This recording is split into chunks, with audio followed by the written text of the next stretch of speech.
बिहारी सरकार की जय। श्री हनुमंत लाल महाराज की जय। शंकर भगवान की जय। जय जय श्री राधे। जय जय श्री राधे। जय जय श्री राधे।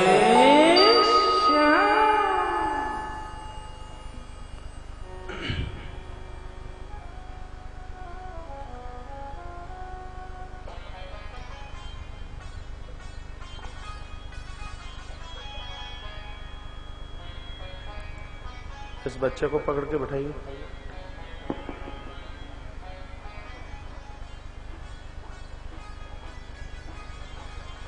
आज जिस धरती का सौंदर्य कैलाश से भी बढ़ करके है, ऐसी माटी आगरा की मातो यमुना के पावन तट पर बसी हुई नगरी आगरा का इतिहास है। आगरा की सीमा में प्रत्यक्ष रूप से प्रकट हुई भगवान की शिव पिंडियां इस नगरी का रक्षण कर रही हैं। एक कोने में भगवान राजेश्वर प्रभु बैठे हैं, एक कोने में भगवान मनकामेश्वर, एक कोने में भगवान कैलाश वाले महाराज,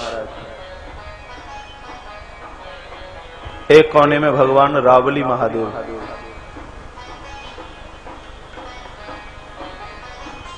एक कौन से रह गए? पृथ्वीनाथ। पृथ्वीनाथ भगवान बनखंडेश्वर। हाँ? उनको तो मैं अपनी तरफ से बोल रहा हूं, वो तो सिद्ध है, प्रत्यक्ष है।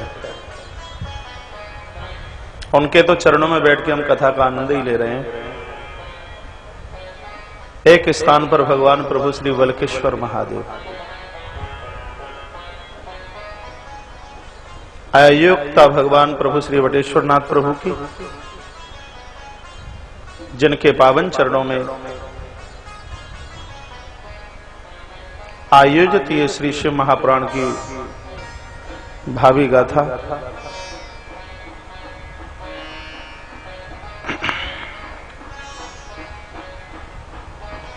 आयोजन के परम संयोजक लाला श्री घासीराम जी अग्रवाल, माता श्रीमती कृपा देवी अग्रवाल,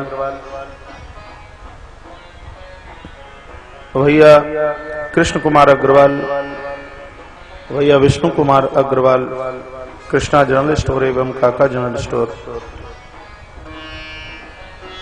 आज इस कथा के मुख्य रूप में पूरी पूजा जिनके द्वारा हुई है, उस दिव्य महामानव का परिवार जो आज शरीर से नहीं है, लेकिन उनकी कृपा और उनकी आत्मीयता अपने परिवार के उत्थान में लगी हुई है। पंचोली जी बोल रहे थे, कौन है यहाँ जो इनका रेडी नहीं है। सबके साथ में उन्होंने करना सीखा। परमार्थ की प्रतिमूर्ति स्वर्गीय श्री सुनील कुमार जी अग्रवाल और उनकी धर्मपत्नी माता श्रीमती सुनीता देवी अग्रवाल, उनके सुपुत्र भैया कपिल अग्रवाल, निखिल अग्रवाल, उनकी भगनियां बहन अंजलि अग्रवाल जिसकी ससुराल वृंदावन में है, और बहन सोनालिका अग्रवाल जिसकी ससुराल शायद मथुरा में। दोनों भाइयों की देवियां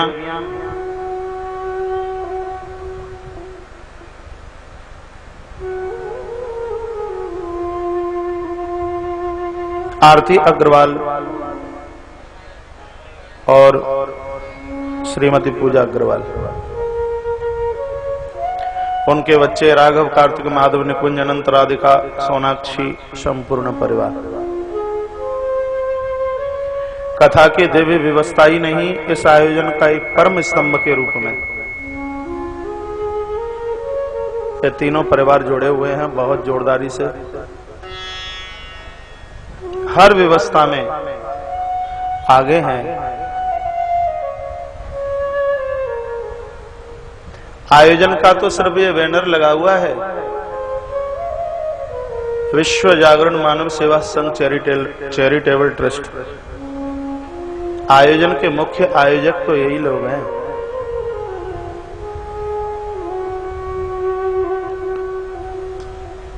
जो अभी मैंने नाम लिए हैं, और इस समूची व्यवस्था के स्तंभ भैया है विष्णु कुमार जी गोयल और उनके अग्रज भैया राजेंद्र कुमार जी गोयल, माता श्रीमती सुनीता गोयल और उनका समूचा परिवार। अंकुश की माता, नाम तो मुझे मालूम नहीं है। हमारे आयोजन के संरक्षक के रूप में लवकुश होटल के अधिष्ठाता भैया श्री राम जी उपाध्याय परिसर में है, बहुत उनका मान सम्मान है। मैनपुरी से चल करके आए हुए श्री भोला राम जी गुप्ता परिसर में उनका बहुत सम्मान है। मध्य प्रदेश अवंत का उज्जैनी से भैया श्री पंचोली जी, और जयपुर से चल करके आए हुए सीमा माता की भगनी, और नाम तो मेरे पास में आया नहीं है, और मां के रूप में उनकी सासू और पिता के रूप में उनके ससुर साहब, जयपुर राजस्थान की नगरी से, राजस्थान की राजधानी से। सब महानुभावों का परिसर में बहुत बहुत मान है, बहुत सम्मान है। प्रोफेसर कॉलोनी आवासीय समिति के सभी सदस्य और सभी पदाधिकारी जन और संस्कार चैनल के माध्यम से कथा का आनंद लेने में सक्षम वो सब मेरे अपने। संस्कार चैनल से पधारी हुई नितिन भैया के साथ में सभी पूरी टीम, मंचस्थ आचार्य मंडल संगीतज्ञ बंधु और आप सभी के हृदय में नित्य विराजित होने वाले मैं अपने प्रभु परमात्मा के दर्शन करते हुए आपकी आस्था और भावना को एक बार नहीं करोड़ों करोड़ों बार प्रणम्य भाव से वंदित होते हुए, नतमस्तक होते हुए आप प्रणाम ले लिया करें, नहीं फिर मुझे ऐसा लगता है कि आप हमसे रूठे हैं।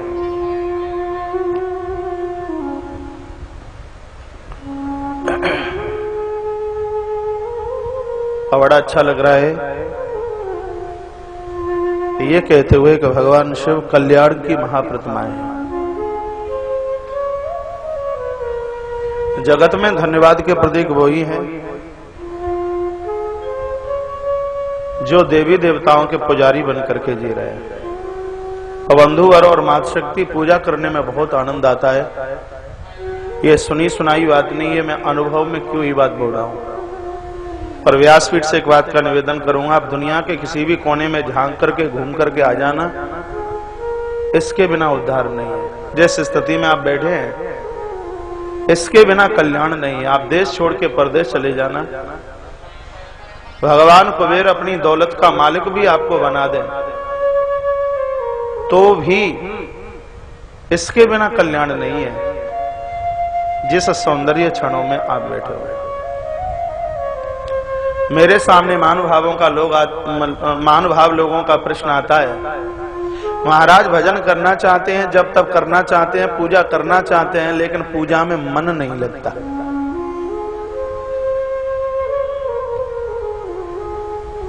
कथा सुनने में मन नहीं लगता, भजन करने में मन नहीं लगता, पूजा करने में मन लगेगा। इस मन को थोड़ी सत्संग की लाठी, सत्संग की मार इसको मिलती रहे, इसको सत्संग की खुराक मिलती रहे, तो ये मन फिर भोगों को चरेगा नहीं, भोगों की तरफ ये भागेगा नहीं। मन भोगों की तरफ से अपना मुंह मोड़े, उसके लिए हमें सत्संग की आवश्यकता है। नहीं आई बात समझ में? इसको इस तरीके से समझने की कोशिश कीजिए। किसी राजा ने ये अनाउंस करवाया कि मेरे पास में एक ऐसा बकरा है जो इस बकरे को पेट भर के घास खिला दे, और यदि बकरा द्वारा घास ना खाए तो उसको मैं मुंह मांगी इनाम दूंगा। बड़े बड़े चरवाए आए,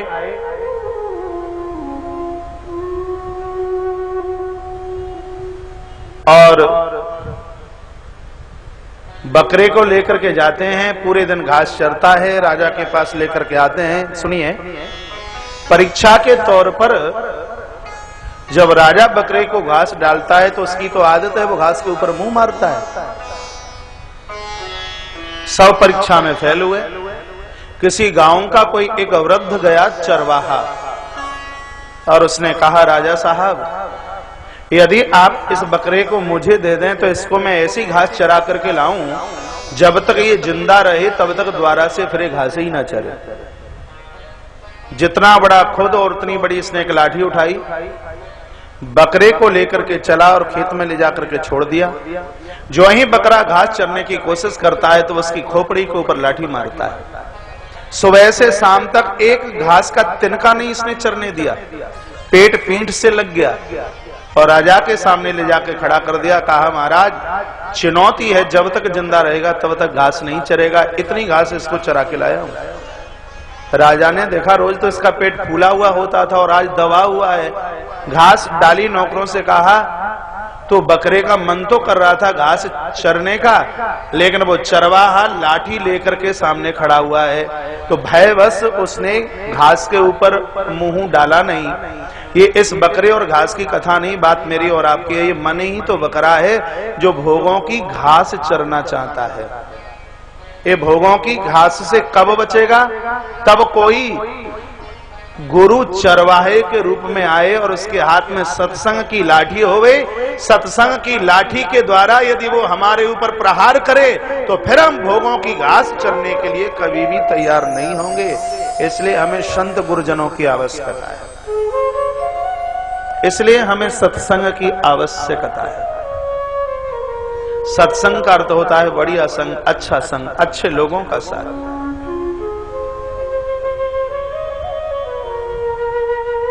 क्या शेर आ गया? हाँ?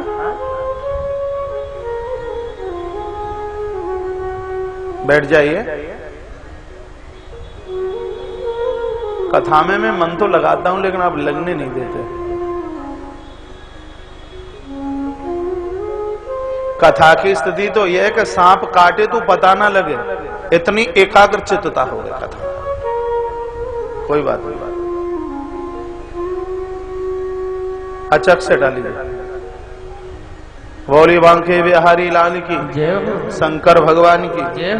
जय श्री राम, जय जय श्री राम, जय जय राधेश्याम।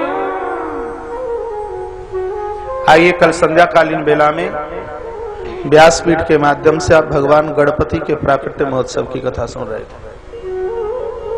भाग्यशाली हैं हम, गणेश जी के बारे में कुछ बोलने की कोशिश करें। एक आधा घंटा लूंगा गणेश जी के ऊपर। बटेश्वर में 11 दिन की गणेश पुराण की कथा हुई थी आज से 3-4 साल पहले। इतना आनंद आया वर्णन नहीं कर सकते। ऐसा लगता था कि सही में यदि कोई कथा है तो भगवान गणपति बप्पा, भगवान श्री गणेश जी की कथा है, क्योंकि गणेश जी अनादि और अनंत है। इसलिए पता लगता है कि अनादि और अनंत है, क्योंकि जगदम्बा पार्वती और भगवान शंकर का जिस समय मंडपम के नीचे विवाह हो रहा था तब भगवान गणपति का पूजन किया इन दोनों ने। अचंबा सा लगता है क्या? पिताजी का विवाह हो रहा है और पुत्र की पूजा हो रही है। इस बात से पता लगता है कि भगवान गजानंद प्रभु गणपति अनादि है, अनंत है, विघ्न हरता है, विघ्नों को दूर करते हैं। दुनिया का ऐसा कोई कार्य नहीं है जो इनके आरंभ के बिना पूरा हो सके। तो भगवान प्रभु श्री गजानंद भगवान गणपति बहुत बड़े विघ्न हरता हैं। यदि ये रूठ गए तो ये बहुत बड़े विघ्न करता भी है। गणेश पुराण में कथा आती है, शिव महापुराण में तो है नहीं। मैं यहाँ परोसे देता हूँ आपके बीच में। बात उस समय की है जिस समय भगवान श्री कृष्ण की बारात जा रही थी कुंदनपुर। भागवत में तो हरण हुआ है, लेकिन गणेश पुराण के अंतर्गत भगवान श्री कृष्ण की बारात गई, बाराती है। तो बड़े बड़े देव चल करके आए हैं और द्वारका में बैठे हैं। वेदाता ब्रह्मा आए, देवर्षि नारद आए, भृगु आए, वशिष्ठ च्यवन गौतम, मेधातिथि व्यास, ये सब इस महाबारात में चल के आए और उस बारात में जाने को भगवान गणपति भी पहुंचे। सो देवराज इंद्र ब्रह्मा आपस में विचार करने लगे कि गणपति का पेट इतना निकला हुआ है, आंखें गड़ी हुई हैं, सूंड लंबी है और दांत एक है, बड़े कुरूप से लगते हैं। यदि इनको संग में ले जाया गया तो लड्डू पूड़ी कचौड़ी हमें भी खाने को ना मिले। कुछ उपाय कीजिए कि बारात में गणपति को न ले जाया जाए। ब्रह्मा को कहा आप बोल दीजिए। ब्रह्मा ने कहा कि कब दाढ़ी से लटक लेगा पता नहीं है, इसलिए मैं तो जाने वाला नहीं हूं। इंद्र को कहा मैं भी नहीं जा सकता, मुझे भय लगता है, क्योंकि जब गणपति का जन्म हुआ था तब इनके पिता शंकर भी सामने न रुक पाए, टिक पाए, और युद्ध करने के लिए हम भी गए, हमें भी युद्ध छोड़ करके भागना पड़ा। तो सब मिलकर के चलते हैं। सब देवता गए गणपति के पास और क्या कहा जाके, ब्रह्मा बोले हैं हे गजानंद आपकी जय हो, आप तो आप ही है। जिस स्थान पर आप हैं तो वहां सब कुछ है, और जिस स्थान पर आप नहीं है तो वहां कुछ भी नहीं है। भगवान कृष्ण की बारात जाने वाली है और उस बारात में आपका होना बहुत ज्यादा जरूरी है। आपके बिना तो बाराती फीकी है। काय की बारात, काय का दुल्हा, काय की दुल्हन, आपका होना ज्यादा जरूरी है। लेकिन करें तो करें क्या, द्वारका को चारों तरफ से निशाचरों ने, दैत्यों ने, डांकों ने घेर रखा है। अब उनसे रक्षा के लिए, नगरी की रक्षा के लिए करोड़ों की संख्या में फौज चाहिए, लेकिन जो कार्य करोड़ नहीं कर सकते और उस कार्य को अकेले गणपति कर दें। यदि आप यहां रहते हैं तो किसी भी प्रकार का भय नहीं है, द्वारका को, द्वारका सुरक्षित है। लेकिन हम ये भी तो नहीं कह सकते कि आप यहां रुक जाइए, क्योंकि आपका बारात में भी जाना बहुत ज्यादा जरूरी है। कर दिया अपना काम ब्रह्मा ने। सो गणपति बोले देवताओं कोई बात नहीं है, हमारा तो लोग भोग लगाते ही रहते हैं, आप ठीक ठाक से कृष्ण की बारात में जाइए और द्वारका को मेरे ऊपर छोड़ जाइए और मैं द्वारका की सुरक्षा करूंगा। तो सबको बड़ी गुदगुदी हुई, सबको बड़ी खुशी हुई। कृष्ण की बारात चली, 1 किलोमीटर आगे निकली, सो नारद ऋषि वापस आ गए, क्योंकि इनको माचिस की तीली लगाने की आदत है। जब तक धक्का मुक्की ना होवे तब तक बाबा को चैन ही नहीं पड़ता। बारात चली उधर और इधर से नारद वापस आ गए और गणपति को कहा जय हो शिवानंद, जय हो, और कैसे, क्या हाल है, कैसे हो? तो ठीक है, द्वारका की रक्षा में लगे हैं। कृष्ण की बारात गई है। नारद ने कहा सुनिए, ये देवताओं की चतुराई तुम नहीं जानते। देवताओं को अपनी सुंदरता का इतना बड़ा अहंकार, इतना बड़ा अभिमान, और ये बोलते हैं कि गणेश कुरूप है इसलिए इनको बारात में लेके नहीं जाना, इसलिए जानबूझ करके तुमको छोड़ करके गए हैं। सो मुंह लटक गया गणेश जी का और कहा ऐसी ऐसी बात है तो अभी इनको लड्डू पूरी मैं खिलाता हूं। सो आवाज लगाई अपनी फोर्स के लिए, पूरी बटालियन, करोड़ों करोड़ों चूहे चल करके आए। सो गणेश जी के चरणों में प्रणाम किया, कहा सरकार बोलिए बोलिए बोलिए। कहा जहां से कृष्ण की बारात जा रही है पूरी धरती को पोला कर दीजिए नीचे से खोद के। सो गणपति की बटालियन चली है और रास्ता को बिल्कुल खोखला कर दिया। अब जिसके हाथी घोड़े जाए वही धड़ाम से अंदर, जिसके जाए वही अंदर, जिसके हाथी घोड़े अंदर जाए वो सब कंठ कंठ तक नीचे गड्ढे में चले। ब्रह्मा ने कहा ये लीला किसने रची है? नारद वहां भी पहुंच गए, कहा ये मोटी तोंद वाले की करामात है। गणेश के बिना लड्डू खाना चाहते हो तो ये तुम्हारे लिए, मैं बोल रहा हूं, तो ये तुम्हारे लिए बिल्कुल भी संभव नहीं है। इनको भूल समझ में आई है और वहीं से आह्वान किया, हे गजानंद भगवान, हम आपकी करामात को समझ नहीं पाए, हमें कैसे भी आप माफ कर दीजिए। तो भगवान गणपति अब भोले के पुत्र हैं, बड़े सीधे हैं। फिर अपनी बटालियन को कहा कि जहां मिट्टी खोद करके तुमने बेसमेंट तैयार किया वहां पर अब छत डाल दीजिए बढ़िया तरह से। फिर चूहे गए हैं और स्थान बराबर का किया है। फिर सब देवता आए, भगवान गणपति का आह्वान किया, गणेश जी के चरणों में वंदन प्रणाम किया है और गणेश जी तब बारात में गए हैं और तब भगवान श्री कृष्ण का विवाह है वो संपन्न हुआ है। बोलिए शंकर भगवान की जय। जय श्री राधे, जय जय श्री राधे, जय जय श्री राधे श्याम। हमारे मध्य में दैवीय प्रतिभा, वात्सल्य का स्वरूप शब्दों का संगीत।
ध्यान एकाग्रचित कीजिए। माता मदालसा जैसा ज्ञान, मां सुमित्रा जैसा समर्पण,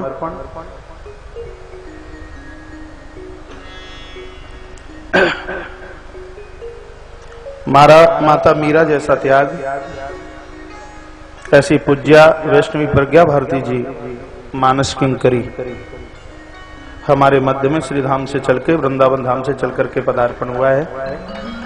एक बार मनोभाव से उनका बहुत बहुत मान कीजिए, बहुत बहुत सम्मान।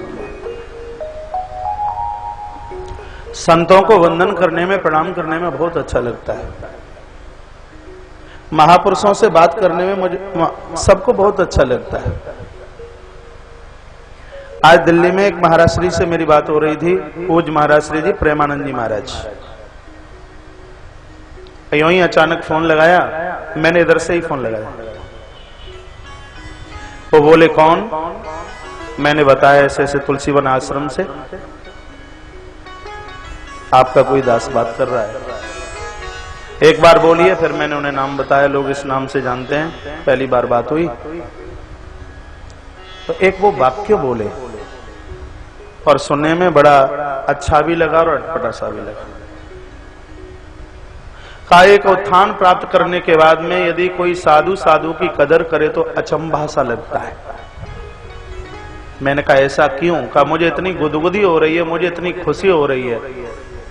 मेरा मन कर रहा था कि उज्जैन जब आपकी राम कथा हो रही थी तो मैं बाहर से खड़ा होकर चला गया। मेरी हिम्मत नहीं पड़ी कि मेरी पहले कोई जानकारी तो है नहीं, किसी ने आने को कहा भी कि नहीं कहा, क्योंकि इस स्थान पर बैठ करके लोग अपनी असलियत को समाप्त कर देते हैं, उसको खो देते हैं। साधु साधु का सम्मान करे, ये तो भगवान की ही कृपा है, उनका ये वाक्य था। हम निवेदन कर रहे थे, जीवन में सब कुछ आया वो संत कृपा से ही तो आया है। पूज्या प्रज्ञा भारती जी का हम सम्मान कर रहे हैं और ये मैं प्राय प्रवचन में निवेदन करता रहता हूँ। जब संत महापुरुष परिसर में चल करके आते हैं तो हम उनका सम्मान नहीं करते, दो शब्द बोल करके समाज से हम अपना सम्मान चाह रहे हैं। हम सम्मान करेंगे तभी तो हमें सम्मान मिलेगा। महापुरुषों के चरणों में सदैव वंदन कीजिए, सदैव प्रणाम कीजिए। इनकी एक दृष्टि हमारे जीवन के कलमश को समाप्त कर देती है, हमारी जिंदगी की अज्ञानता को समाप्त कर देती है। तो पूज्या वैष्णवी प्रज्ञा भारती जी महाराज का आगमन हमारे और आपके मध्य में है। अग्रसेन जी महाराज की नगरी आगरा की इस पावन धरती कमला नगर, ग्रीन पार्क और माता यमुना के पावन तट पर उनका बहुत बहुत मान है, उनका बहुत बहुत सम्मान। साथ में राज्य सूचना आयुक्त उत्तर प्रदेश से Prabhu Ranjan Tripathi ji, advocate high court Lucknow bench, Pandit Bhagwat Pandey Shri Vrindavan से, इन सब महान भावों का बहुत बहुत सम्मान। अमरोली कटारा से श्री कुंज बिहारी जी, इन सब का बहुत बहुत मान है, बहुत बहुत सम्मान। बोरीवाल कृष्णलाल की जय। बोलिए शंकर भगवान की जय। जय जय श्री राधे जय राधेश्याम। आइए शिव महापुराण में भगवान गणपति की बात चल रही है। एक दंताय विद्महे वक्रतुंडाय धीमहि तन्नो दंति प्रचोदयात्। इनके ऊपर जितना बोला जाए उतना कम है। पूर्व में मैं बोल चुका हूं, बहुत बड़े विघ्न हरता। यदि ये रूठ गए तो ये बहुत बड़े विघ्न करता भी है। जब पार्वती के साथ भगवान शंकर का विवाह हो रहा था तो धीमे धीमे मैया बोल रही थी कि सुन लीजिए, सती बनकर के मैं ही आई थी और उस समय विवाह में गणपति की पूजा करना भूल गए थे, जल करके राख होना पड़ा। ऐसी गलती द्वारा से मत दोहरा देना। आप जो करते हैं पहले भगवान गणपति का आह्वान कीजिए। पंचदेव उपासना में एक दिन मैं निवेदन कर चुका हूं, भगवान गणपति, मां भगवती, भगवान शंकर, प्रभु सालग्राम और भगवान भास्कर, इन 5 देवों की तो पूजा रोज कीजिए। 5 देव नहीं है, आपके 5 प्राण हैं। ये 5 प्राण हैं। ये 5 महातत्वों से दुनिया बनी है। ये दिव्य वो महातत्व हैं। मैं बोल चुका हूं, गणेश जी जल तत्व है। आपका काम रोटी के बिना चल सकता है, लेकिन आपका काम जल के बिना नहीं चल सकता। एक दंताय विद्महे वक्रतुंडाय धीमहि तन्नो दंति प्रचोदयात्।